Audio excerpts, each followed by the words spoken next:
أعوذ بالله من الشيطان الرجيم. بسم الله الرحمن الرحيم.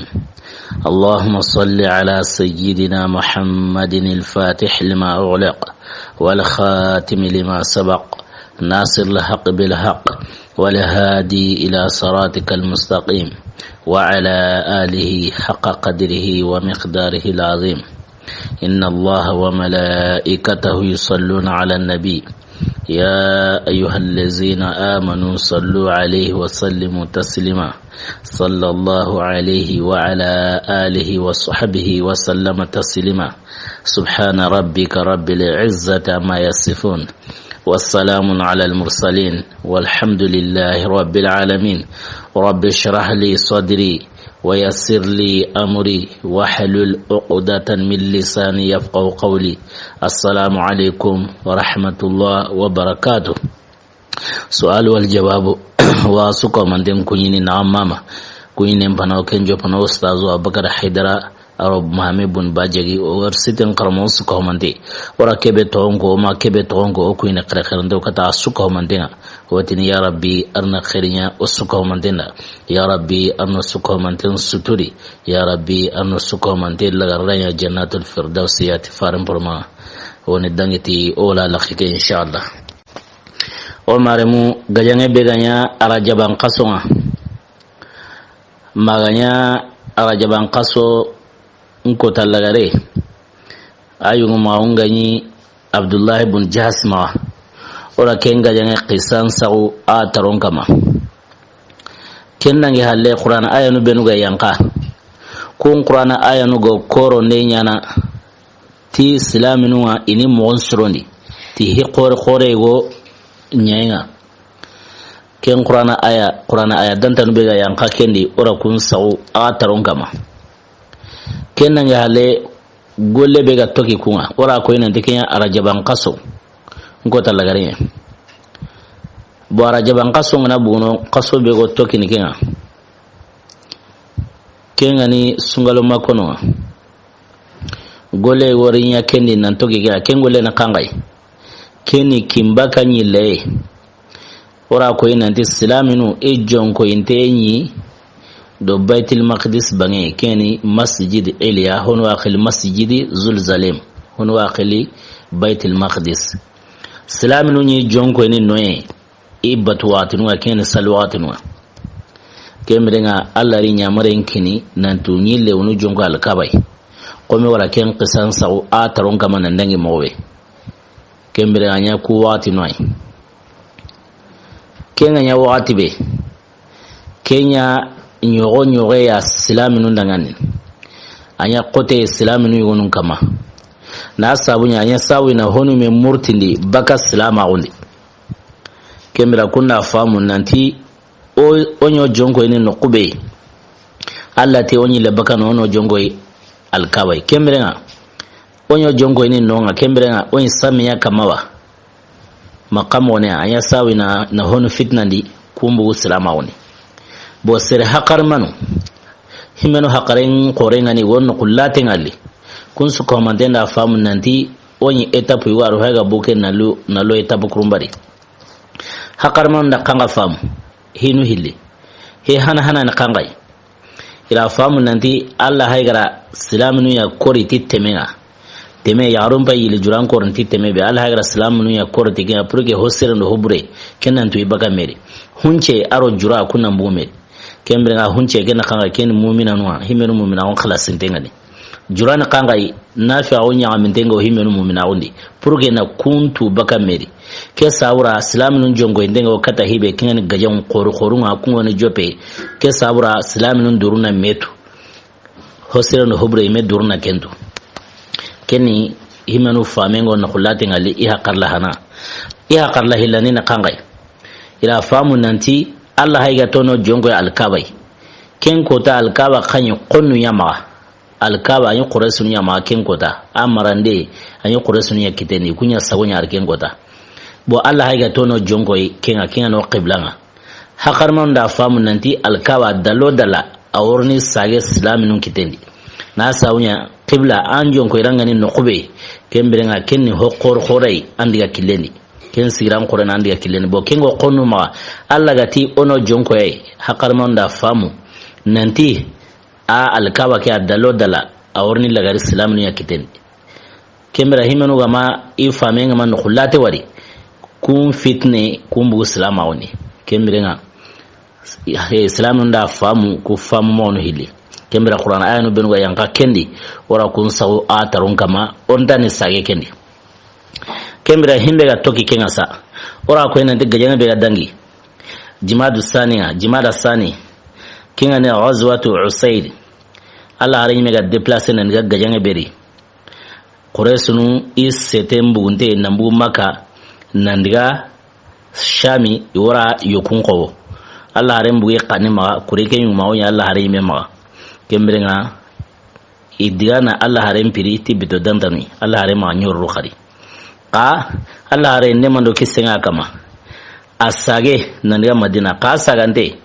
ala sorohili tono sorohili be salama ondi isigram koreni mosiri wa surata mibega jate nanti wono arjana iwokundi kingani Talhatu bin Ubaidullah aro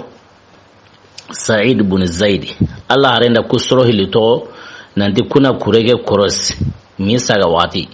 ine korosi birambe igana daga konde shami isaga wati ngana ki kembira ini signale ini boisera pour que igaro ni taw kurege kane mobe igano taw setege kane mobe kembira ku sorohili kan Talhatu bin Ubaidullah aro Sa'id bin Zaid radiyallahu anhuma arna dungi Israel suma ara ku wara ke golle kembira Allah arino sahabanun kute kun sage nan ga Madina kembira kebe on ku sorohili sa itawu na kurega sorosoro migadi khobonun sunya shami nali tarogum yonon da digamu hilko honuti ira kurega sorosoro mashami honuti ay idan qullati ana kureke sorosoro ari watinga ken watibe ira kureke wari ya na famu nanti kai quresunu nseten kemira ukitena la mongo na la renda ala kulli hali Allah halan kunuru warai kemira igra iqbaran kitawatibe ira kuna la renda kana sameken kana ora ko ina ndi kureke ora ko ina ndi setege quraish nugo sete kene irunga na burenga be gabe nyanyari ora ko ina ndi wujine nyogome kengo setekeri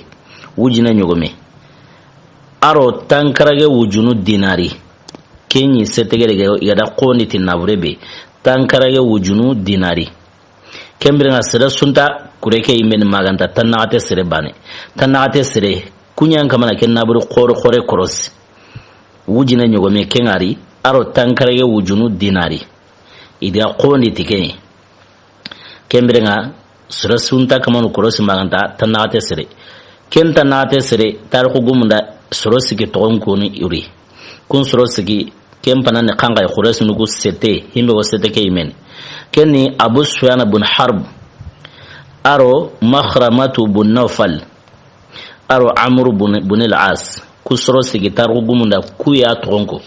nandi tanate ke serendi kwani iyungumwa kembrenga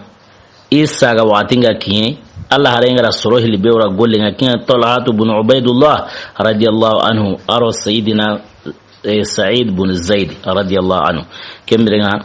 usage nanda ko Allah harenda igara famu wati be nandi ki hay quraish nunye isaga ntenya hayke iri marsandi sinumo me yakusaga taw nandiga Allah haren qibaratai utaw nandiga Allah haren qibaratai birambe ugara Allah haren qibaratai nemano kisinga kama kenno kusu ya Allah haren da sahaba nun kawma me Allah haren ta kamo ati hazihi iru quraishin fiha amwalukum fakhruju ilayha la'alla Allah yunfilkumuha kembrenga ala rent qamo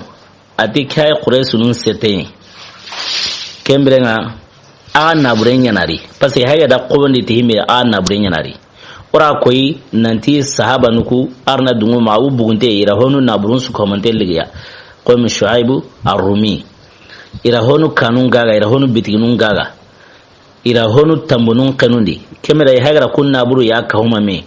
tiwara qobondi tikunga Allah arin bagara Kenya ko ni sahaba nukura nande quraisunun setempai aga naburu nyanari kembirenga qabu katiya laala alla na aga warjaga aga naburu kui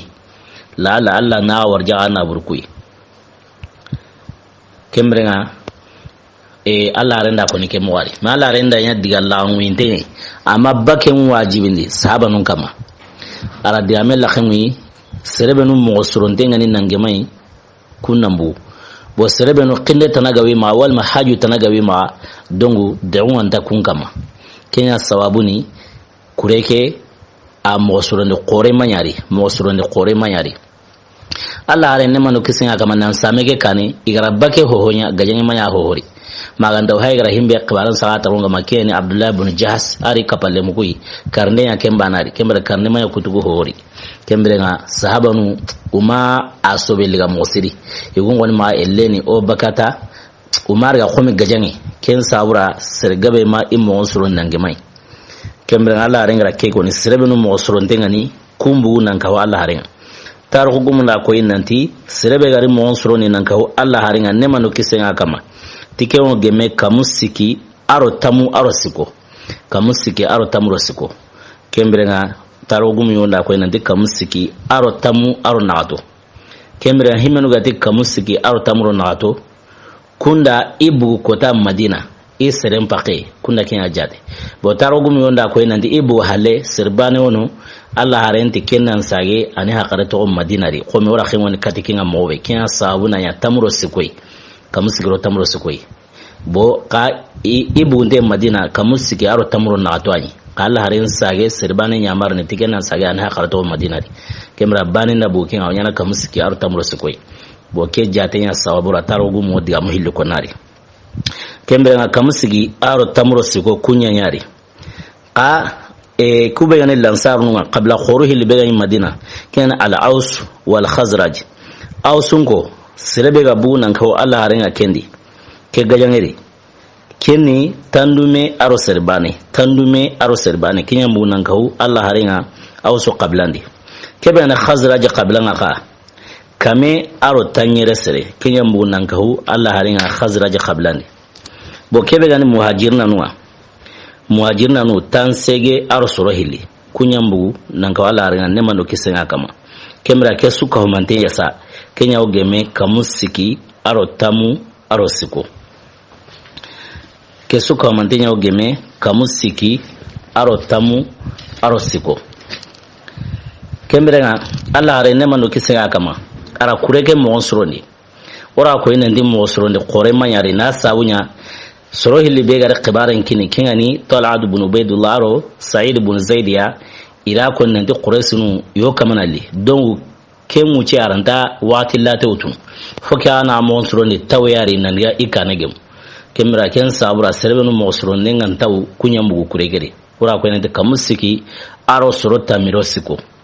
kembre nga kureke sinu hili kenya ni kuregere sigumu soro hilanyu no singa serbenu ma kamusiki aro tamuro siko kere soro hili sinyi kunyama kenangi hale singa serbenu ma tar hugumunda itonungo iti sigumen pana kene az-Zubair ibn Awam sinyi kema aro al-Miqdad ibn al-Aswad kemra sinyi ken kanama kusrohili sinyi kusrohilama tarugumunda ko hila khari nanti kureke Allah ran bega kurebe mo surodi dongo ti tanyere nyogome kenya ni kurekeri sinu hili ora kunka man tongo aro tanyere nyogome kenya ni kurekeri bo tanyere nyogome ke kembira Allah harenda serun tagani nyogom kuro mena soro sikisiki honu soro nati honu me terne itanga kembira nga honu soro sikisiki honu soro nati honu me terne itanga kembira nga Allah harenyi me nema no kisenga kama akeno serebege me sansene nyogomi bane kenni Ali ibn Abi Talib karramallahu wajha aro Allah harenyi me do Ali aro Marsad ibn Abi Marsad kusro siki Allah harenyi me nema no kisenga kama aro Ali ibn Abi Talib aro Marsad ibn Abi Marsad kenna ngale Hamza ibn Abdul Muttalib radiyallahu anhu aro Zaid bin Harsa aro Abu Kabsha aro Anasa ku soro naati kunyi kamana me sanse nyomi bane Hamzatu bun Abdul Muttalib aro Zaid bun Harsa aro Abu Kabsha aro Anasa Abu Kabsha kero Anasa ke kunyi kome ay Allah haren rahimenu kannen poro kome kanu Allah haren ko munye yare kannen poro ne mano kisinga kama ku soro naati kahuntenyi nyomi bane de kenna ngi hale Abubakar as-Siddiq kendo Umaru al-Faruq kendo Abdurrahman bun Auf ku soro siki ku kahuntenyi nyomi bane de Sayyidina Abubakar aro Sayyidina Umaru aro Abdurrahman bun Auf ku soro sigi kauntenyi nyomi baneri Allah are nema no kisenga kama ara kureke monsuro na ara draponu siki ara ken siti kurekeri draponu siki ara Kenya siti kurekeri kembrenga muhajir na drapo ara Kenya drapo binenga ara Kenya drapo binenga wadi drapo bela al-ghurab kembrenga ara kengini Ali ibn Abi Talib muhajir na nun drapo ara kengini Ali ya ibn Abi Talib kembra kebegan lansar nun drapo ara kengini Sa'd ibn Muaz radiyallahu anhu ken kanyi drapo binne kebegani gajanga me drapo ngasa kingani drapo khorenyi me ara kengini Mus'ab ibn Umair radiyallahu anhu kembra ku drapo nu siki me Mus'ab qalege kebegan gajanga me drapo nga kenyi drapo kulle o maremu kebe gani gajanga yime drapo nga kengani drapo khore nyime ala renda kengini Mus'ab ibn Umair radiyallahu anhu arakini kenyi kembrenga gajangi aplan wa tarasina anda ko nanti a suka mantina gujinan gajam mo be gali himbera ayi anda yana ke mori kebe gani gajangi nyungumenga wadi kenda chef de guerre Kenya o gajangen classe ne kebe gan kawa gajanaro tatebe aw Kenya ren koyni Allah har yara ke gajangen classe kebe gani gajangen tay mangi yungume walino anno gimbange yungume walino aro gajangen nane wadi kenda al qalb yungume walino kanai kembera Allah hare nema no kisenga kama kebe gani gajangen tay mangi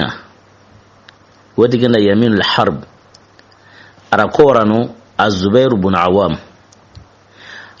ibn Awam radiyallahu anhu ara Kenya wara gajange inta imbangia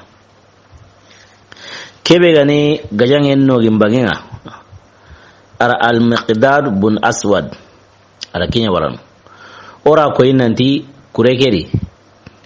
kengani kamusigiro tamro sikoge sigmu hilanyari kun sigmu hili Kenya hai Az-Zubairu aro Al-Miqdad kembrenga si beswatu si insigiran korene gajangendi dina nyogomenga kembrenga kebegani sigumun pili Allah haren pagara kunya wara na banengara gajangen taimbaga kena Az-Zubairu ya kebegani Al-Miqdad ya ra kengara nogimbangenga kembrenga si sigira kore way gajangendi dina anta nyogomenga kembrenga kebegani gajangen men na ne wati kenda al-qalb Allah harin me nema no kisenga kama akenyi me place no atike mo gajange na almanya kembrenga gajange ara classe ke mori ara gajange classe ke mori Allah hare nema no kisenga kama Abu Madina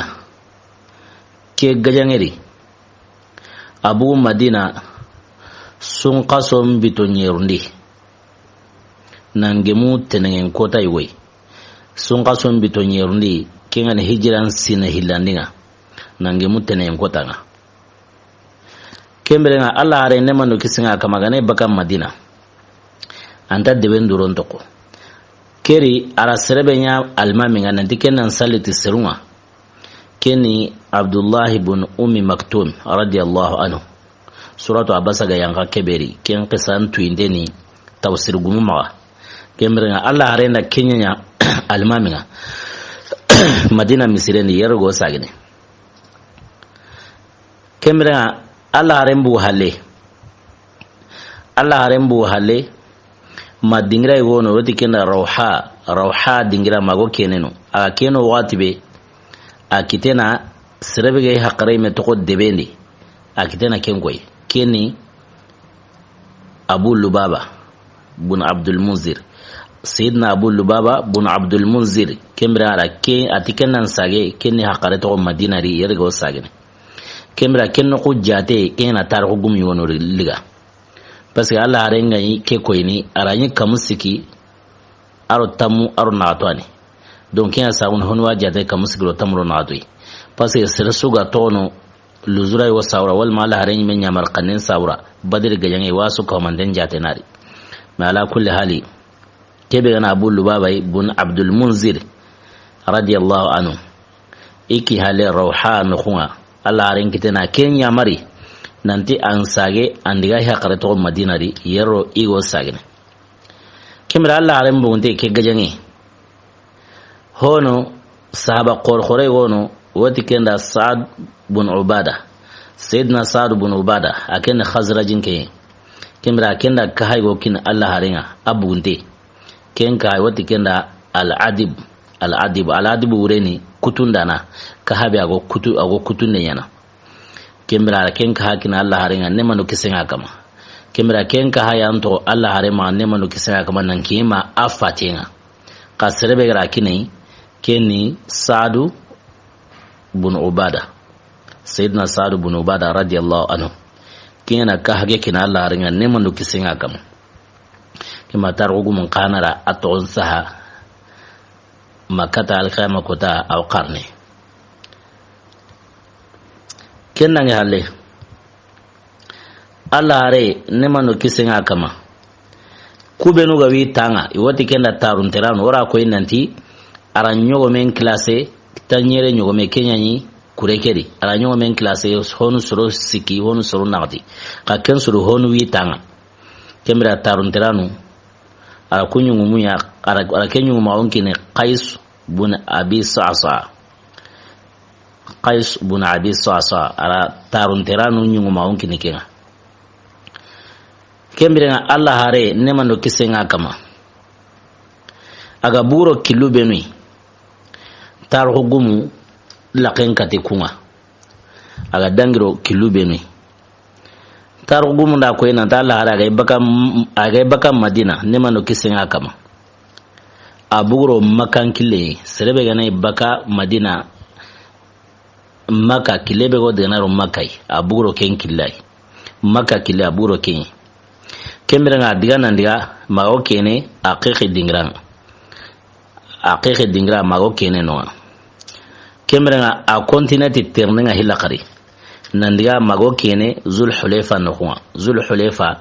Madina kongo nami mutunu no kubenu heji igana da hejin golle go inna munyira mutunu no kubenu ko Zul Hulayfa mago kene no kembere Allah hare ne mano kisenga kama harsa dangi ternga ma no kugo no mago kene no woti kenda ulatu jais kusunu dingran toni Allah arenga dangiro dingranu benui ke sawra natui na sawnya gayanga be haniya akbaran tu inten mosiri ken sawra tar hugumu nira qallari aho misunda aho bratu na suka humanten wala kembere iti ulatu jais adangiro kenkile kembere diga nandiga mago kene turbanu no mago kene no harsa a continent digenga no koy wono ti malal ma o kene malal dingiran malal kenyi dingirai daba nyiga nenga be ngono mosiri a malal a dingiran na lato angana bu Madina tanguran da wanyi gandi kembira angana keneno kinga ini ternen to bugani kene woti malal me worene arabon kanendi tumbake awini ternen to bugani kembira Allah rendiga ma o kene ken dingirai kemra harsa a continent ternenga mago kene ghamisul hamam mago kene ken dingrai ko hay dingran to nui anga nyini ira to ke sariyati sababu wa harne ken sababun tu indega he dingra nun to nui ko o me ma dingra nun go daminiti no kunwa mobe tagman chungo nyati no kunwa ko mi ke misalinga o me ma mobe kimra la renga dangiro kilube no tarugu munda suko mantenko na wala kimra ta Allah hare ne manu kisenga kama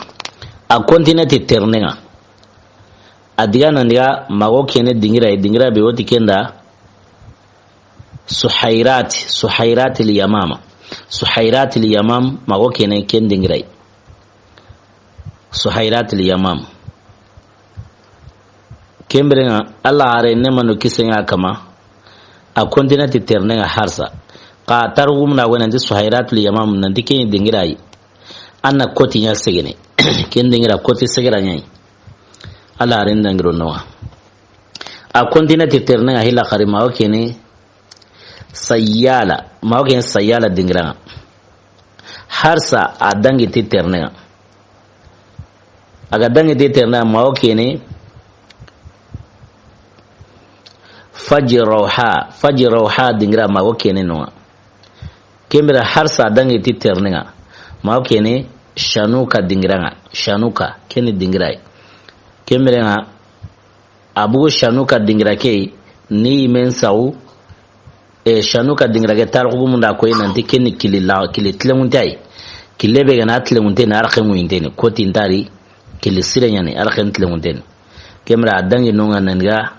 ire ko zabuya diga maken dingira kembira birama ken ire ko zabuya tar ko munda ko nan tiara gupurunga arabu yo ara kenge malema woti gana arabiyu kinga ni gupurunga arabu ngaro kengem ora ko nanti woti himbera badia arabu nu kunyi seroi anga nyini e hinu ladabun ta e hinu ni ra la ren tampini mosri to wardangi tuni kembrenga iro kenyugo ya haiga gemu kilebe woti himbera iro khuzabya iro kengem kembra sirdanda no bondi nandi atirni parce que angana ira keri me ana kwara munura mate ando sirebe gana gem abugu mina awraro mina kembra abugu na kanga toy halle anwo kentirne yana parce que anwo khibara nyamundu e kumbu lala na khures non khibara kita ka tarqu munda koy nantira badia arabu ke tindi uman na hasu kitai ajabundi agara jabu bekinu mahar na hunci bana kitai na sawu nya maseti ladamu wa madiga me ko nahango himbe utla halisa man na hakita diga menga kembe na hoti sahaba nu kurisa atibadia arabu ke dangan ti kembe ati salim ala rasulullah taniya kuine wara Allah qiharen kama ne manu kisen kama komi gaman na hakita sehenga kembe andiga kata Allah renga andiga salamu warai kinda ke koni kemre ati yala alla qihare kingo angundo menawa alla qihare ngangundiwa sawanti nam talla qihare ngokuri kinno qusui badia arabu keti ti qara kenno kungoyinga qara kengoyinga kenno qusui ra ko isunya ali ikunyime qora suma lala aw ni silamaw kemre sutto kira inna alla haren ko birambe agara alla haren ra dia taw alla haren jomena ati alla haren nan tieli angiyani alla qihare ngawa Allah rente ajali atikane ikana Allah khiyarenga kinga ko watibe ati Allah ren nangan ati nangan Allah harenga kenno ko sahaba ko me khoras man nantarni salama wa pasando Allah renga mega malimo Allah gana ando Allah renga mega malimo Allah gana nyumara lumo amu salama kemra sahaba ko rasma yelle na ren salama wa kagra diame be koni kendi ame bala besu ko mandeni besu la mu intento ataqamu atala renda ti nangi ngana qihare tumime kemira ati genyo go mege teli manni kenyo go meke noni ti genyo go meke anno ntenya hay manna noni a ke diame bala sahaba nun sulangu intento hunda asmarne digan sita koni igunti igaman hakita diame antindo anala haren salam hunda asma ille narni salamawa ari ke diga ke bataran diame akoni a kenno khuzu sahaba igono woti kenda Salmat bin Salama radiyallahu anhu ken kusaga ti sahaba nguduna ti qara ke toyinga ma qara toyima ken kusa ken girna da kata yoke da taw yoke tade ati yoke na Allah haren tono ago tirnde be nyana ni ke tirne ama Allah haren tina ni ke tirne go jawngine kemra badia arabu keri jongo Salmat bin Salama ya nande aywa jawngine bismillah qur'an bayamure ngenyo wa meke manna no ndi Salmat bin Salama radiyame koni a diame be akoto ka ala kulli hal tarugum da sa aw koni ke sabura agar himbe ko murad natwi kemra diamure ko ken kangai salmata bin salama radiyallahu anhu ara yiwa ke jabe ken badiya arabu ke atanyo mege himbe ga no nan tatwa an kelle me na no ni an yi mana no ta wonyo an yo meke wa kelle me ha no ni ana ta tirne tel manan ken yo me no ni alle me kan an yi mere me na no ni koy an ta tumbe gara kanda a ke ko watwe badiya arabu ke butu mosiri a Allah ran kusanti salmata bin salama ati maha a tani da khalliga atanda dia anda dia murengo yugonda sare anda dia ngani ko ni yugonda a salmata bin salama Allah ran jabe tela gar himbe ko ange make muwa o ta li kuinde waranga gana de ke batara ni amego tel manni ke nyome non himbe ga non ni hagra kenya kara anyo men no ay mana non ta ay wakelle menare ihara kenya kunara Allah ran korti ankuru awase ara dia murengo yugonda kembra badi arabu ke ay me butu a girna ndiga adare dia kille ara Allah ngari aman hasu surara kembrenga serkudu ngana Allah ngari ne wula lingin taunga wi dorendi aho gabe wo tubini walme wonna hankitana Allah harenga ka kelli na litaw ma Allah harengure aman ha ho kita Allah harenga watla seruma woni himbe ko amma kengo ara manamana ndiga meyako teli manni kenyo men noni kebe gani sayyidina salamatu bin salama ya ken kara jabi nan di himbe ga nyo men noni ay mere no be taw inyo mekere kelle mena noni Allah ren ko ra jiragi nan dara digambre ko yonda kemira kebe gani badi arabu ke ake Allah hare ne mano kisenga kama kemira khabara be ga dangi aro badiya arabu kenna kennike kemira usudangi digari kille Allah hare adangi di kille mate ne mano kisenga kama kile wono woti saji rawhaw Allah hare ndigaro kenkile keni girey wo dingiray jingo baga kengire udangi non khane udiga mun sarafu nuhu adero non khane a ke non awatibe ara makka to don no gimbangia ara makka to rin no gimbangia kembra digaro ita imbangia tigiro taimbangen kama Allah hare nemano kisinga kama diga hila khari ma ki nazia nuhu dingiray wono woti wadi nazia akim mago kene no Allah hare nemano kisinga kama adiga hila khari magay jonko ndro badri keni girey wa nuhu kembra magora runwa kembra nga diga magorni urhuqanu nuqwa urhuqanu keni dingiray kenwo nazia na aro safra kili koronte no mena nazia aro safra kili koronte kembra kenwo kunno mena ken urhuqanu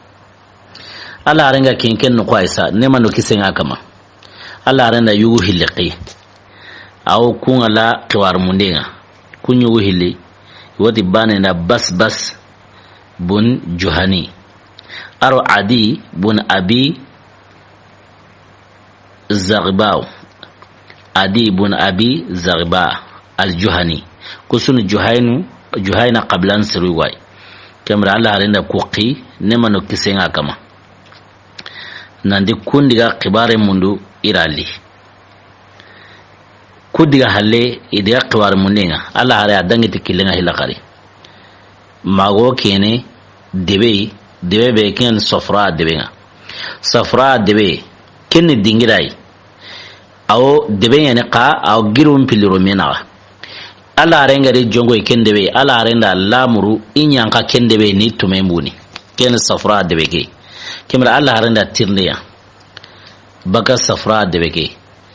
ati debeke to ita to safra kemra Allah haranda tirniya giru hili bi hayka girege debeke taymange na no gimange Allah haranda tirniya ba kun giru hili to ma ura Allah haran jabi uti giribane giru ko hili banen to yani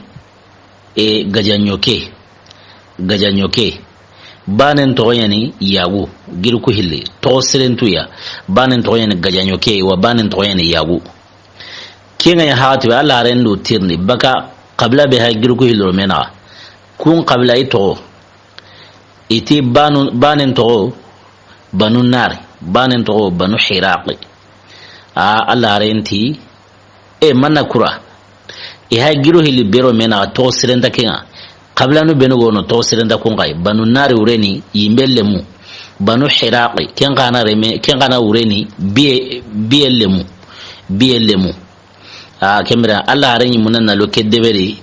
na itume mu na ka Allah hare maru ke deberi Allah hare ndangi kedebe kebe hay banu hiraqar banu nariya ghifari qablan bul farai wa hake banu ghifari كان أبو ذر الغفاري قبلنا قبلنا بالفراي واحد كمل الله عرين دنجا ردبك ورا إيرو تينا دنجرو دبك تيم بنيا أما رد دبك نون هلا خري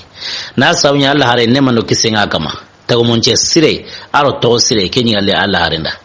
كيف يعني تقومونش برين أرو تو بري الله عرين كم قنني مصري كملنا كيف يعني بنو هلاقار بنو ناريا أما دنيا ينقنا كندبي الدنجي ردبك ورا إيرو تيم بنيا كمرا الله هاري نمنو كسينا كما ماغو ينقنا زفران نخوا وادي الزفران ورا لقي ونو وتي وادي الزفران الله هارينغا كينو واتبي الله هارينغا تنا ينقنو الله هارينغا ينقنو كمبرنا اري اتممبوني نو كنو نسا اوني ديارو ابو سفيان خانا كوتينا ورا كوينا ابو سفيان غيان بيغري كين غزوه عسيريا كينغري ابو سفيان ما قنما hay sete be mendi ka Allah ranya udangi tibito dantanui na Allah hare maki ora ko inanda Allah hare nda sorohili wara kinna ukrosi iri watin naki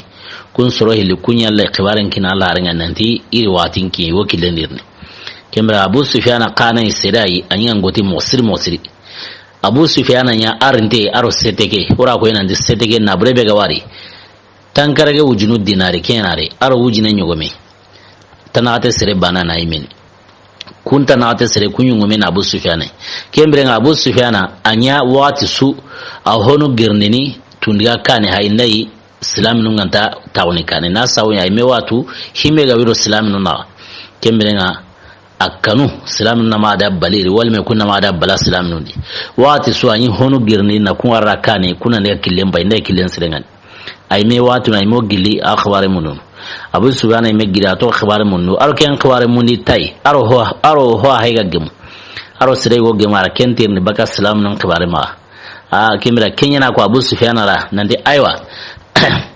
ike khoni khibaren kiya nanti Muhammadu ari kapalemu igiri wa igiri men kangai angem pay sete be imendi igiri men nankunyi nanti illi sete ge bosagai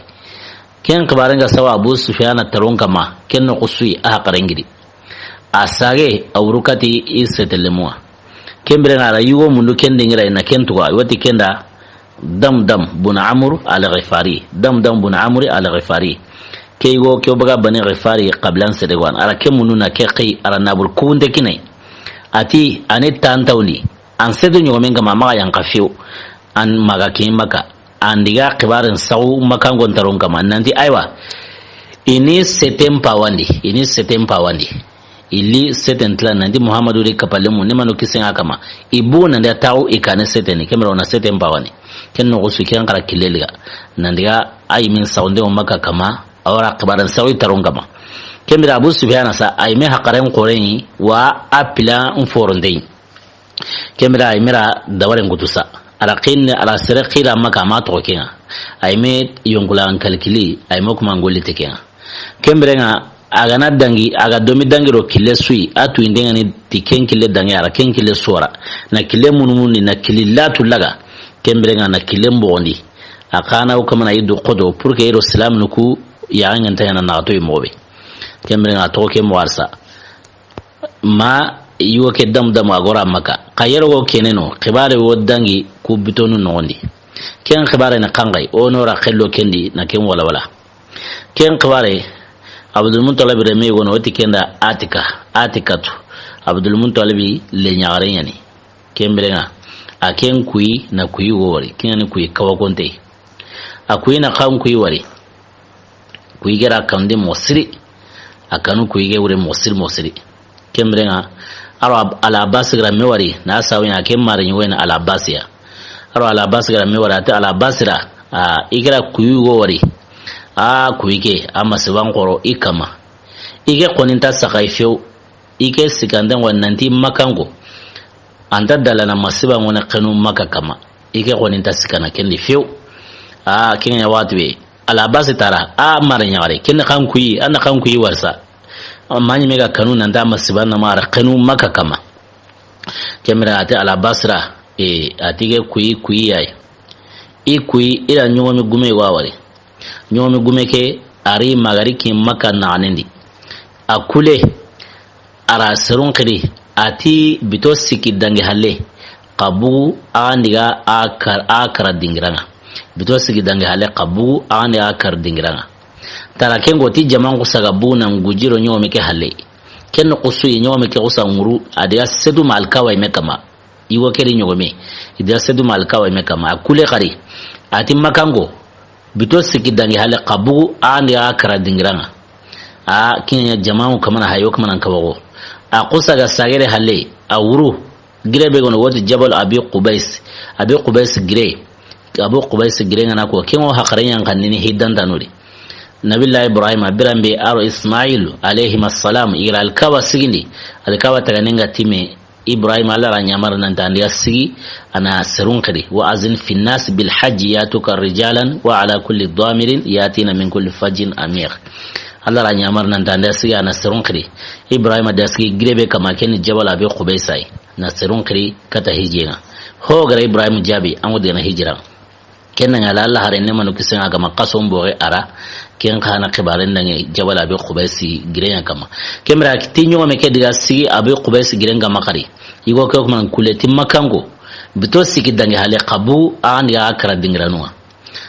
kiga ko ti jamani ga ginga non khane kemra tara gulay wotu na sere gulage ko saga muyumu ti kasunta maka na maganda gulake amuyumu wodi ya kenkare kasunta maka maganda amuyumu wodi ya kenkare kemre nga ate ala basra iku ikai ala basu me de tegen ku yore kata ala basra nja sere wana ati ma ko ni serra ku ke ma lami an kembe osro hilromena kina ko wata ala basi ti khana inta ko ni serra atoge mori don ala basi kemma kata kuike amakata marna ahin qorara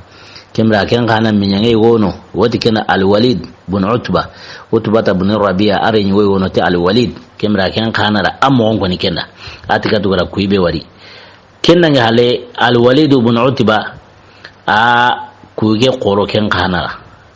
kuinga qoro kenda ken ga makata marna ken ga di hawa khiriti aywa timpawa ani ser khore ani maka ser khore khibare bega go debendi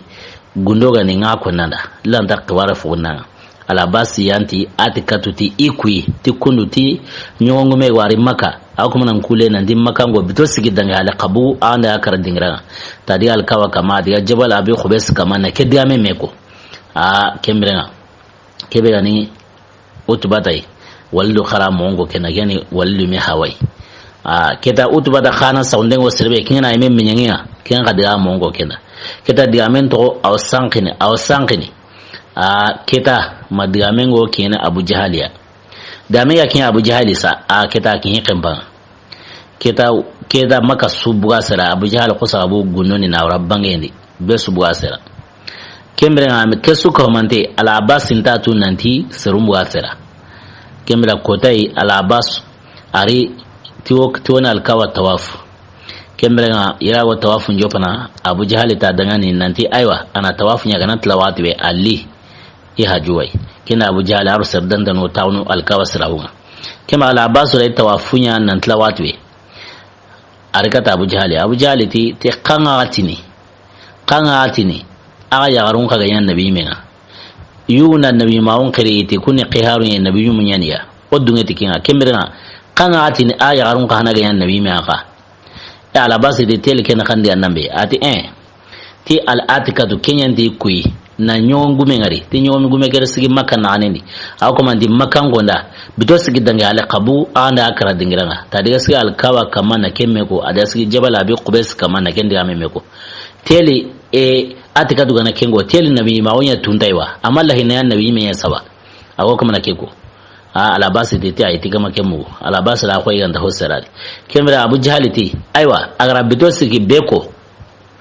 kuna talai lengin ko tahana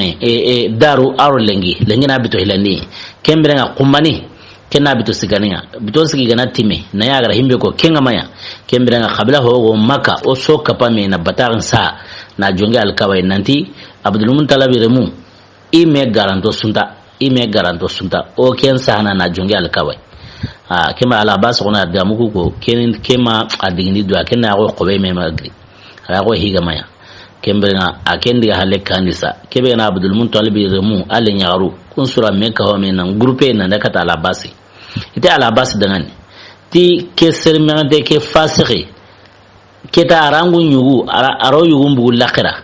ara yugunka ara bu lakira kembrenga aqalem be yake yaarun ka hanay Abdul Muttalib le nyaaru Abdul Muttalib remu alle nyaaru aqalem be yake ken kai ara yugun bu lakira makata Bakari ara kentondi kembrenga aqalem be yake yaarun kai ange makata Bakari ara da men kanyi mera makata Bakari kenya watu al Abbasi aridu butundi akenda to ken no kwasa nan de hobrenya kembele Abu Jahal rakara amma jati ka yaru ku rake karawati be kenya ni saga butu aratu nan de hobrenya keta ati yaru ku ra ikuna ta Allah ne ma aro ke sere kenya fasiki ke iwa lahiya na toranga iwa lahiya ni iwa dagamba ka arake kumani ngora ndo dangina ta daga na diga mengo ngo honya nai a kwar be na boke nan gumo kingali kembrenga al Abbasa butu arake diga me koni kende keta sa ay lankara al Abbasi mo ansura ni geja nyukundi awumna nda alkawa tawafu kembra aray Abu Jahal khanawono agari ya ganta wa Abu Jahal ri Abu Jahal hayti hayni moy Abu Jahal mira tunanti al Abbasi lengi ya be ga ma arhi me ga ma daru intabana lengi gajanen pakalla be ga way aro daru khalen tabana kembrenga Abu Jahal meti ini du motay kenno usui al Abbasi da tawafu la khiriya ala tawafu la yarro agotlana tawafu hana nyime kembra kebe gani Abu Jahal ari dumundo aratu aga al Abbas natla ninyere hisren ta bagara ari dumundo kembra al Abbas ga tla tawafu ngasari tantawni awra Abu Jahal halle Abu Jahal ko mani tantawna ndamna nyorri al Abbas ko munda purke agara diame be ko daro an sagari Abu Jahal kana kanu tenga ko mani tantawni agana diga jamasuri ala Abu Jahal baga kenya manana no kutana itoke mo ari kuma me bele al Abbasi mo kuma ndi noni ja an kaninga an tla ge diame ko ne kari kemre itoke mo ar sai kuma me bele Abu Jahal watu al Abbasi gani kitalingi hisrin tari kena kuma nan uraka ne al Abbas khana butan kasande purge indanga tate ani laburni purge gor hisnar mowe itoke mo ar sani itoke la hala yari Abu Sufyan gar sirbe qi kani dam bun amriya al Ghifari bitoskanin kota yansa kenai Abu Jahal ro al Abbasi wo me qatenga tiplanga kemrenga tabaraka usagari dam ga usagari makan woni tar ko gumna ko nan tar tabaraka sang mo bureni akusaga kule ya ma'shar al quraish al quraish nun kri kemra tar ko gumna wonda ko nanti ari nyogo me kanengara nasijuran corona joyon kulani au kuma ni ramumbo kinga na arabu no ma kinga go nanti masiban pinyanya au kuma ni ramumbo wa kuma sen corona joy kama kuma quraish non kri kemrenga Abu Jahal aro Abbasi al Abbasi mungu me katenga isuka mande deben sura menyesa mane khabarna no kemra au kuma ndi wuri hawande atoke mor jamanga kabuwati waratu jamanga wa kemra ati quraish no anabure kabu anabure wuri hawa ati Muhammadu ari kapalle mun ne manu kisin kama ati ibu nande si a setenkane ike me qoninta saqaifeu nantangwa monstroni nankeno ne Muhammadu ma setekerga ike bugu sasa ne Muhammadu seru monstrondeni a setenkane ike nta saqaifeu nantangwa monstroni nandi awra na nyoro seteker ne Muhammadu matlay gollenga tike masaukenga gilar kiko anya khoyangara kibaren girina sigini kembrenga watil targum na gona di watil la tesuma kitegere isoko sagare kombuni ni ganyo kungutu ni monsroni kenno gosui ila kuren foreme ila kuren da wari kembrenga khawara benu ga bukundi misan singabo ala gana dugante kotata na ora khemu kadni gon kibaroi ni saga tarongama ganya keme aga alla halanga dirimo we aro kuike hala khawara benu ga dangi kembrenga ma badir gajanga igorni mekita sababu no benu go way alla gana dugante ora khemu katna sui ko tarintundi kamar duwa mun karna wala ni kallage signere ko ta Allahumma ya farjal ham wa ya kashfa al-gham wa ya mujiba da'wat al-mudtarin rahman ad-dunya wal akhirah wa rahimuhuma anta tarhamna farhamna bi rahmatin tughnina biha rahmat man siwak ya rabbi amartana bid-du'a wa atna al-ijab warzuqna qabla al-maut at-tawbah wa 'inda al-maut ash-shahada wa وبعد الموت جنة ونعيما برحمتك يا أرحم الراحمين. سبحان ربك رب العزة ما يصفون والسلام على المرسلين والحمد لله رب العالمين. السلام عليكم ورحمة الله وبركاته.